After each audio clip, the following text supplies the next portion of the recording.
Jeremias, Kabanata 14. Ito ang pahayag ni Yahweh kay Jeremias tungkol sa tagtuyot. Nananangis ang Huda. Naghihingalo ang kanyang mga lunsod. Nakahandusay sa lupa ang mga tao dahil sa matinding kalungkutan. At napapasaklolo ang Jerusalem. Inutusan ng mayayaman ang kanilang mga alipin upang kumuha ng tubig. Nagpunta naman ang mga ito sa mga balon. Ngunit wala silang nakuhang tubig doon. Kaya nagbalik sila na walang laman ang mga banga. Dahil sa kahihiyan at kabiguan ay tinatakpan nila ang kanilang mukha, sapagkat bitak-bitak na ang lupa. Tuyong-tuyo na ang lupain dahil hindi umuulan. Nanlupaypay ang mga magbubukid, kaya sila'y nagtalukbong na lang ng mukha. Iniwan na ng inahing usa ang kanyang anak na bagong silang, sapagkat wala nang sariwang damo sa parang. Umakyat sa mga burol ang mga asnong maiilap, humihingal na parang mga asong gubat.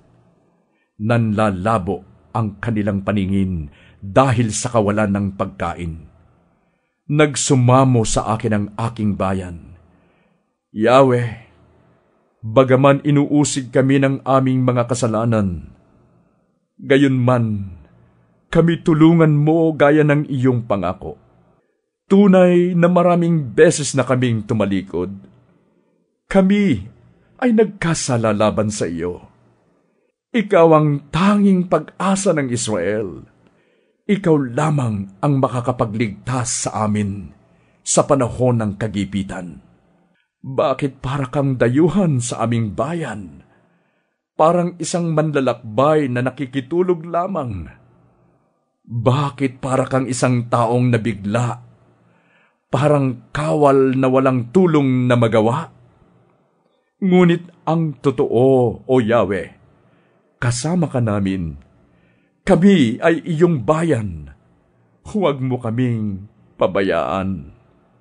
Ang sabi ni Yahweh tungkol sa mga taong ito, ginusto nilang lumayo sa akin at walang nakapigil sa kanila.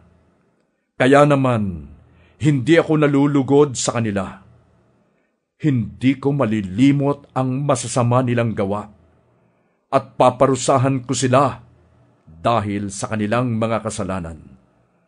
At sinabi sa akin ni Yahweh, huwag mong hilingin sa akin na tulungan ko ang mga taong ito, kahit na sila'y mag-ayuno, magsunog ng mga handog, at magdala ng handog na pagkaing butil. Hindi ko diringgin ang kanilang panalangin, at hindi ako malulugod sa kanila.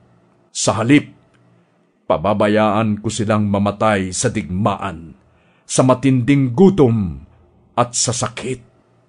Ang sabi ko naman, Panginoong Yahweh, alam mong sinasabi ng mga propeta na hindi magkakaroon ng digmaan o taggutom, sapagkat iyong ipinangako na kapayapaan lamang ang mararanasan sa buong bayan. Subalit ganito ang sagot ni Yahweh. Pawang kasinungalingan ang sinasabi ng mga propetang yan. Hindi ko sila sinugo, inutusan, o kinausap man. Ang mga pangitaing kanilang sinasabi sa inyo ay hindi galing sa akin, kundi pawang kathang isip lamang nila. Ito ang gagawin ko sa mga propetang hindi ko sinugo, ngunit nagpapahayag sa aking pangalan, at nagsasabing, hindi daranas ng taggutomang lupain. Lilipulin ko sila sa pamamagitan ng digmaan at taggutom. Pati ang mga taong pinagsabihan nila ng mga bagay na ito ay masasawi sa digmaan at sa taggutom. Itatapon sa mga lansangan ng Jerusalem ang kanilang mga bangkay, at walang maglilibing sa kanila. Ganyan ang mangyayari sa kanilang lahat, kasama ang kanilang mga asawa at mga anak. Pagbabayarin ko sila sa kanilang kasamaan.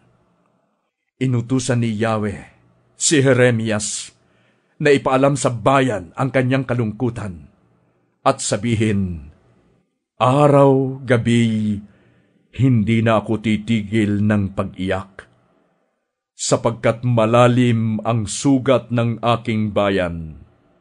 Sila'y lubhang nasaktan. Kapag lumabas ako sa kabukiran, nakikita ko ang mga nasawi sa digmaan. Kapag ako'y pumunta sa mga bayan, naroon naman ang mga taong namamatay sa gutom.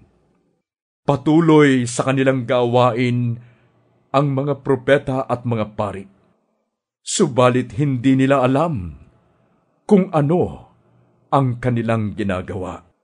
Yahweh, lubusan mo na bang itinakwil ang Huda? Kinapuotan mo na ba ang mga taga-Zion? Bakit ganito kalubha ang parusa mo sa amin? Parang wala na kaming pag-asang gumaling. Naghanap kami ng kapayapaan, ngunit nabigo kami. Umasa kaming gagaling, ngunit sa halip, takot ang dumating. Yahweh, kinikilala namin ang aming kasamaan at ang pagtataksil ng aming mga magulang. Kaming lahat ay nagkasala sa iyo. Huwag mo kaming itakwil, alang-alang sa iyong pangalan.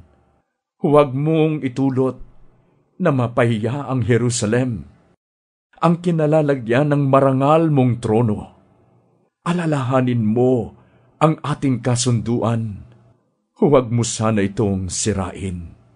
Hindi makakagawa ng ulan ang mga Diyos-Diyosa ng alinmang bansa. Hindi makapagpapaambon man lamang ang mga langit. Nasa iyo, O Yahweh, ang aming pag-asa, sapagkat ikaw lamang ang makakagawa ng mga bagay na ito.